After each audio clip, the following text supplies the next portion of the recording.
Welcome to the deep dive. Today, we're getting into something really fundamental that I think we all wrestle with. We do. It's the difference between just killing time and, living in a truly meaningful moment. Right. And our whole focus here is on how waiting, or more often, our refusal to wait, is what decides which kind of life you're actually living. We're pulling from some incredible sources today, mythology, ancient texts that you shared with us. And it's a perfect place to start because we are wired for instant reaction. Yeah, absolutely. A great source for this is the Dangan myth. You have the tiger, which is basically that impulsive, anxious human nature that just has to act now. Okay, the instinct. Exactly. And then you have the bear, which symbolizes this almost painful patience required for true maturity, the ability to just wait out your own anxiety. So the tiger is that gut reaction, that anxiety. Yeah. How did the ancient Greeks look at the kind of time that creates? Well, they gave us a name for it, Chronos. Chronos. This is the endless, physical, ticking clock time.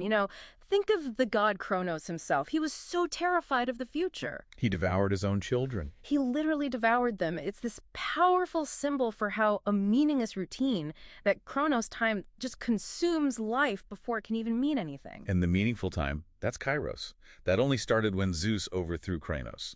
It's like the start of real history, right? A time where things happen that matter. Precisely. Kairos is that specific, opportune, transformative moment, and you see it used all over the New Testament to signal, a critical moment, God's time. But that's what makes the fig tree story in Mark so strange.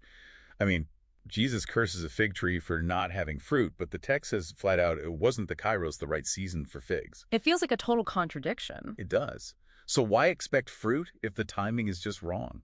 It's a great question because if you look at it just from like a botany perspective, it makes zero sense. Right. The interpretation here is that it's an intense metaphor. Jesus isn't really judging the plant. He's making a point about Jerusalem, which looked fruitful, but when the real Kairos arrived, it produced nothing. So true insight means being able to tell the difference between the urgent moment and just the regular flow of time. Exactly. And the cost of failing that test is it's brutal.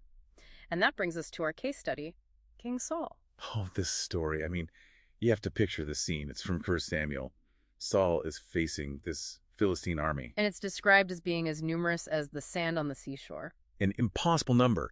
And his own troops are terrified. They're scattering, they're hiding in caves, they're running across the river. The pressure is just unbearable. Totally unbearable. Okay. And in the middle of all this chaos, he gets a single agonizing command from the prophet Samuel. Wait for 7 days. Just wait. A period that should have been a Kairos moment, a time for reflection.